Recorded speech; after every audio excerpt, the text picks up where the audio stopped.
Hello. Welcome back to school. Um, this is going to be a hodgepodge of books that I have acquired before I went to university and while I was at university, dealing with conducting. And some of these books deal specifically with choral conducting, as choir was kind of my, know-how in addition to piano. So, this top book is a book that's called Choral Conducting. And the interesting thing was, when I was in high school, they had this book in their library. It was yellow. Look, I think it may have been rebound or something. But then, when I was at a secondhand store, I was able to actually found a copy of that book. Like, this would be years later. I found a copy of the book, and I was looking through and like, oh my gosh, I remember checking, always reading through this book when I was at, in high school. So, I bought the book. So, this book basically covers the basics of, like singing, tone production, things like that. Obviously, basic conducting gestures, organizing the music library, finances, like purchasing music and things like that for the music program. I think this is primarily dealing with like public schools. It dealt with like glee clubs and chamber choirs and concert choirs, things like that. So that's what this book is about. It's a nice little reference book. Yeah. So that is that book. I'm just gonna make a pile off to the side here. This book is called The Grammar of Conducting. This book was bought again at a secondhand store. And I had purchased this also after I had left this graduated school, high school.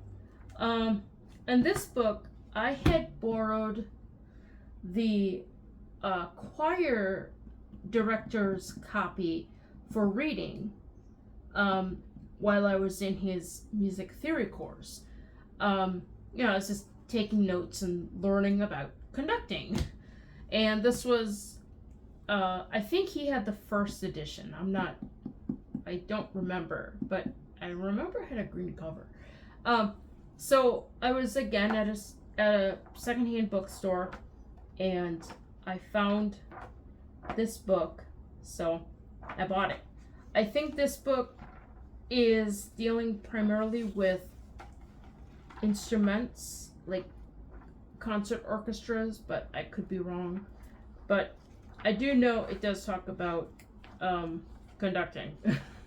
The neat thing about this is, I don't know if it's in this book, but I remember in his book,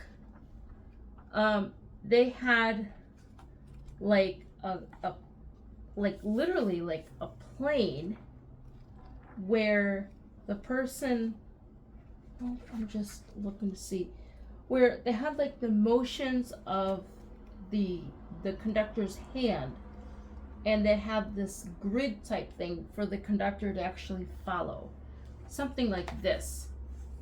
And they would basically photocopy this or something and paste it up, tack it to a wall, and they would basically follow this to learn how to conduct, kind of get the feel for things. So they've got a couple of those in here.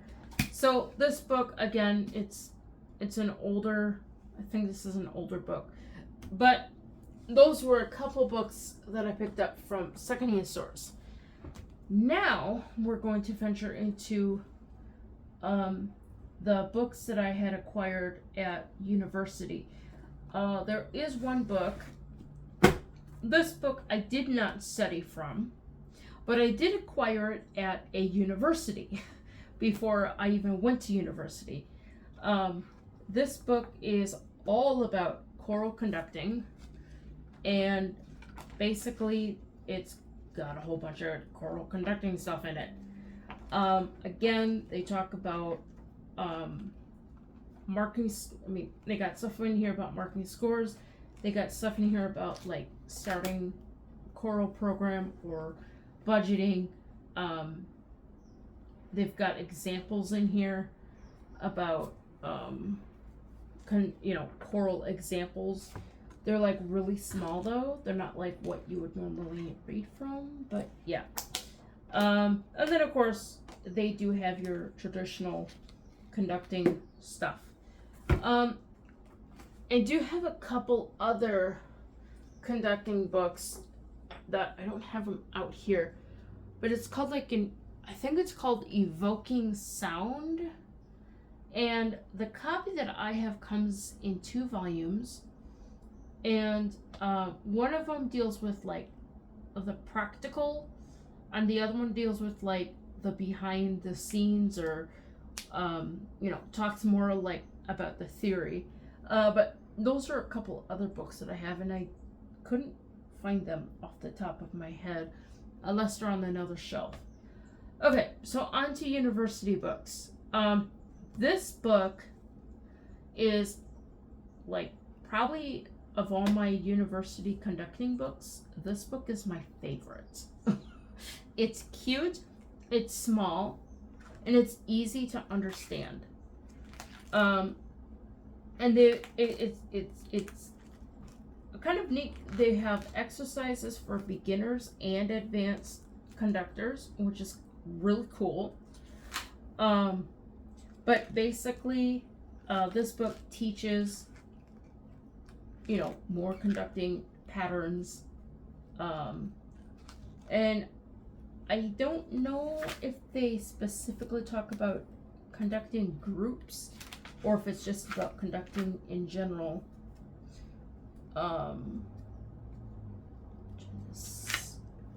Where is the table of contents? That's not it. My gosh.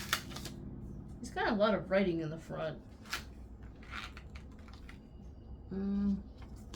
More writing. Oh my gosh. This guy...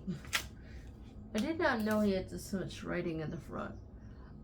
Yeah, he's got a foreword. He's got 2 prefaces, 3 prefaces, and then he goes into the chapters. I don't see anything that talks about specific instrumentation, but it does. There's a little bit more here on the back. Yeah, I think a lot of this is just basic conducting stuff. Downbeat, upbeat, what do they call them? Like articulation, stuff like that. But yeah, this is a really awesome book for conducting, usage, learning. This book was one that we read from. I don't know if we used it a lot, but this would be like probably my second book that I really liked when I was going through conducting. The funny thing is, I don't know, like, if it was lack of practice or whatever, but I ended up getting a D in conducting. So yeah, I don't know what that means. But this is, of course, that was like in my funk state, so I wasn't really giving it my all either. So this book basically covers what a conductor is, the attributes of a conductor, all that good stuff. And then it goes into different conducting patterns. This one talks about how to hold the baton. I did have a couple batons and they got stolen. Yeah, the weird stuff that goes on. So I just haven't replaced them. There's a company that I bought them from. They're no longer in business. So yeah, I mean, this was like a long time ago when I was up at university still. So this is one book. The cool thing about this is in the back. Let's see if I can find it. I was gonna say, yeah, they've got instruments. They've got all these terms, but also there are seating charts, and I'm not finding them.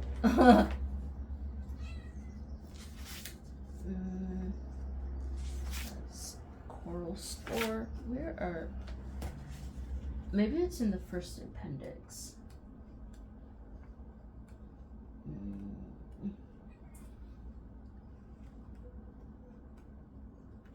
It shouldn't be that hard to find a bunch of seating charts. I know they're in here. Here they are. So here are various seating charts for band, orchestra, choir, choir with an orchestra, how all that sets up. So they've got all these seating charts in there. Terms, tempo markings in different languages and things. This book is one that we used in theory. This book we used in conducting. I didn't really care for it that much. It's basically like an exercise book. It's not a really textbook. It's very minimal in text. I think a lot of, and this kind of funny because this is where a lot of our examples came from, that we had to do conducting things, demonstrations. I think there's one of them in here where it's got Yankee Doodle, but it's written in like all different time meters, time signatures, which is really interesting. So yeah. Let me see here. Most of this stuff, like most of my conducting stuff, I tried to memorize it because I could not physically glance down at the music and still do my conducting. I had to literally memorize the music in order to conduct it. So I had to memorize what time it was. I had to memorize if the time change happened, how many bars that was before the time change. It was really difficult, to be honest. It's kind of difficult to be a blind musician.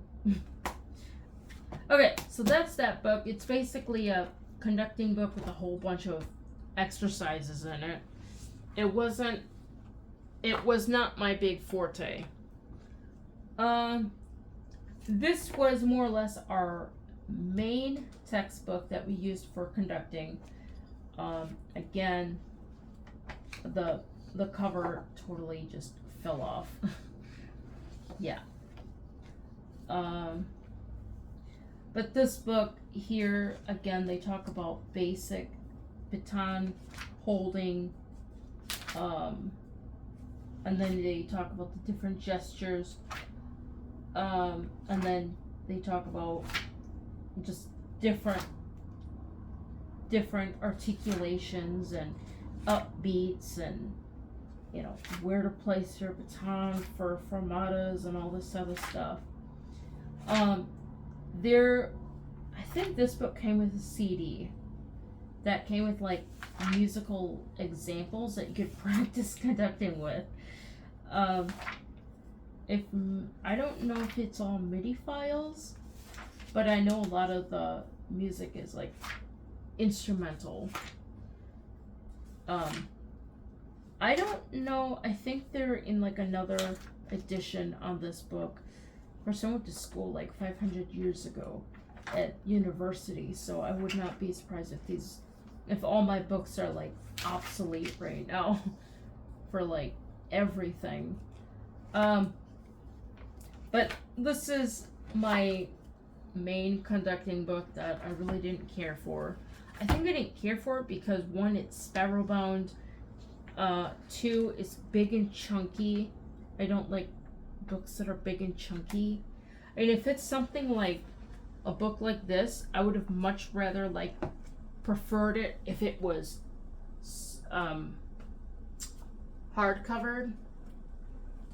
Like this book is a little bit smaller, but it's hardcovered and it's nicely put together. It's not gonna fall apart on you. This book looks like somebody took it. Let me see. Maybe I did. I'm trying to think if I took this and actually got it sparrow bound together. I think I took this and I got it sparrow bound together. Because I think before this book was stapled together. And I remember thinking to myself, I don't want to have it to be stapled together. I want it to be sparrow bound. And I think that's what I did. I think I took this, because I took a whole bunch of my books, like my music books, and I had them sparrow bound because they were easier. They would be easier to work through, easier to flip through, fold them back if needed for study. I remember I did that with a whole bunch of like scores. We'd buy like Beethoven not sonatas, but Beethoven, what do they call them? Symphony scores. Not like the big scores, but like the little tiny study editions that you really can't use because the notes are so small. But we had to buy those for analysis. And I remember I was like, there's no way this is going to work. So it's like, I'm going to take and get this bound together. That's what I did. I got it sparrow bound and I was able to work through it a whole lot, use it easier. Now this, I don't know where the front of my book is. Is it here or is it here? I don't know. This looks like the syllabus for conducting. So this is here. This is all of my conducting notes and assignments and all that fun stuff for conducting. I spent my time, in addition to being a student, trying to figure out how best to work with printed music. And this is like one of those things I had to figure out how to work through. And I think this is something that I actually conducted from. I'm not sure. But yeah, I got a lot of weird stuff like that lying around in here. There are several things like this, where basically she made it large, but not being able to see the fine detail. Yeah, I still had to memorize everything. So I had to be creative with things like this. I wanted to be able to keep it in the binder, but I didn't want it to, I wanted this page to still fold in, so I had to fold it a little bit off center so that it was not, folding on top of the clips here. So I got a bunch of weird stuff like that as far as large papers. I think there's some terminologies for instruments. Here's another large paper. What does this one deal with? This one deals with changing meter with asymmetrical meter. Yeah. Changing meter with asymmetrical meters. Wow. Okay. So that's, yeah.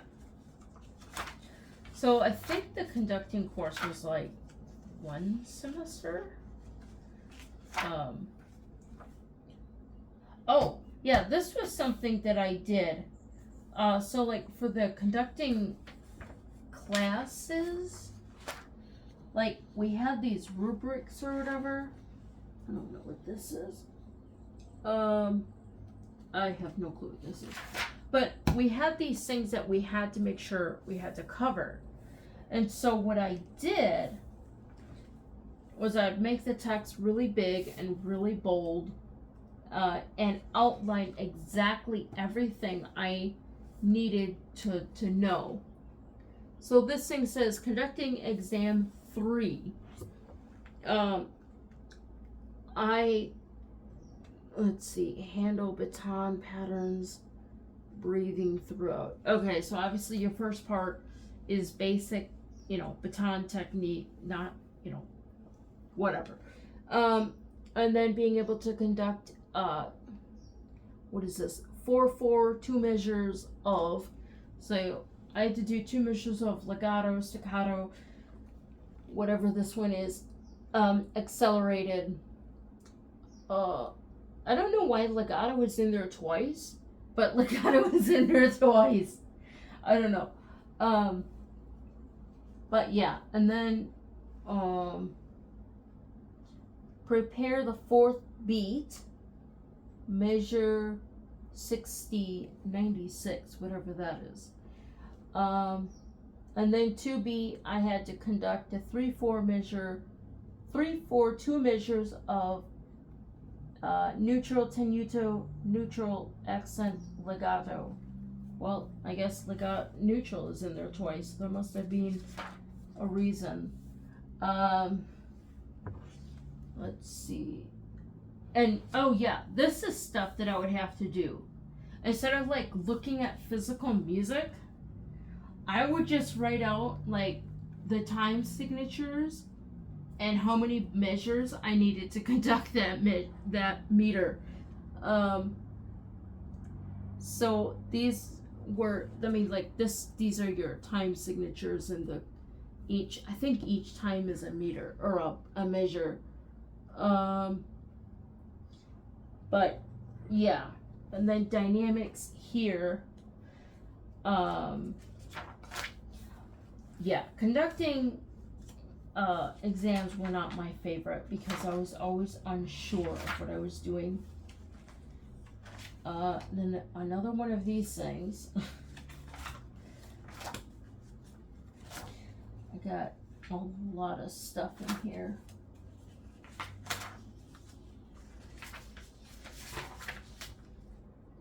Not sure what this is. Cueing exercise. So, we had to conduct rounds and then be able to point to the different sections to come in at the same time or come in at when they needed to. I have no clue what this is, but it looks daunting.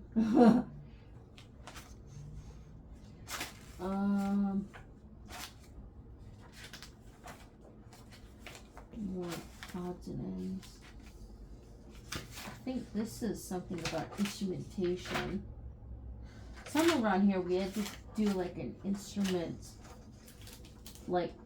instrumentation thing where we had to memorize a whole bunch of terms like the pizzicato, and I forget what the one where you're not doing pizzicato for violin. But yeah, we had to do a bunch of instrumentation terms. We had to do transposing instruments, which I did not care for because I don't know anything about transposing instruments. Somewhere around here.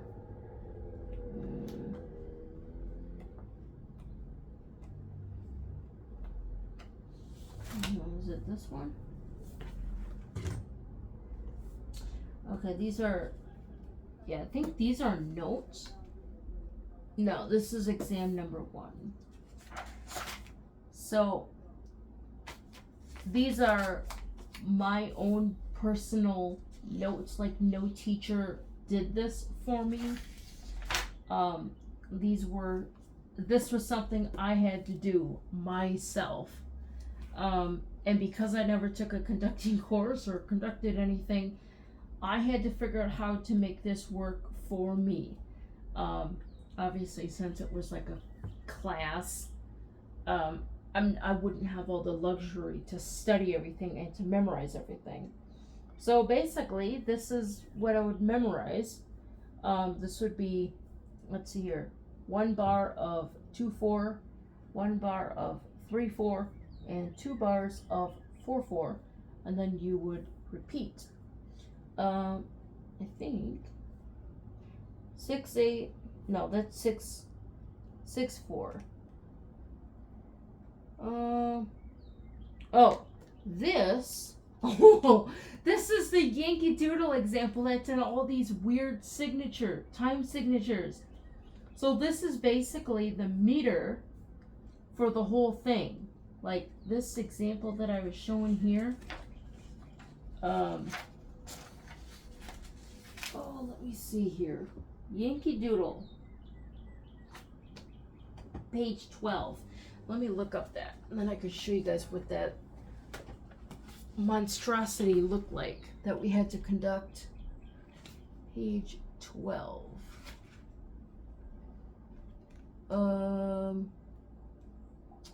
Here. So this is Yankee Doodle, and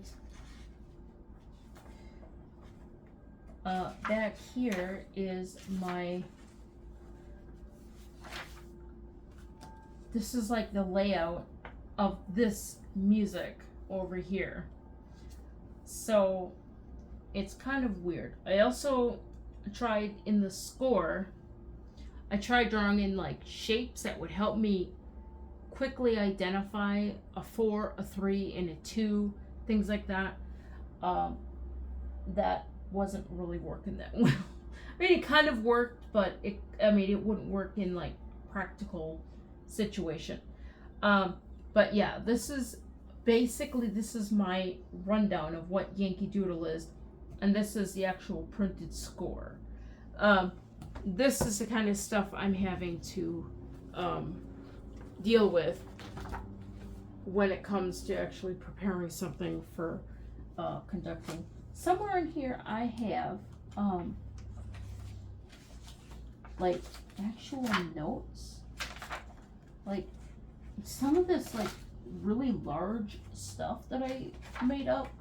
I'm actually very proud of because I figured out how to draw in like actual lines and dashes.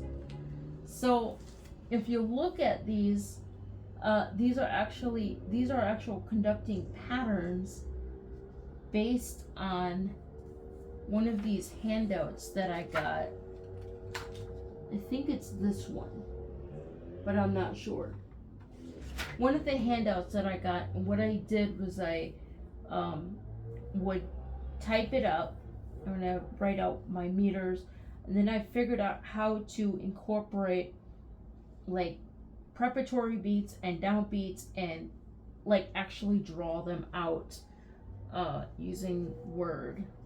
Let me see, what is this? This is preparations full beats. So somehow I managed to find music notes, and yeah. So these must just be notes that I took or that I wrote out. What is this?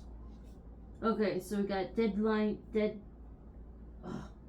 dead beats and live beats, whatever those are. But either way, I'm very proud of my notes. And that's more or less like a rubric for a conducting thing.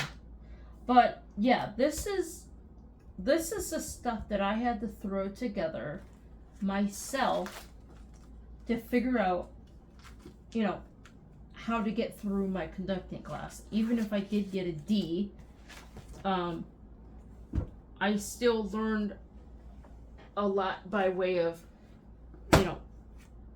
writing out a score that would work for me. And, working through things that other music people don't have to deal with because they're not low vision or blind or whatever. So yeah, that pretty much concludes all of my conducting books. I think I've shown you guys everything that I can think of as far as music study books, other than piano books. I don't have any piano books because I never really studied piano. So yeah, this is kind of where things are ending right now. So if you want to share, and subscribe, and don't forget, wherever the bell is, don't forget to ring the notification bell for all notifications. Oh, stop.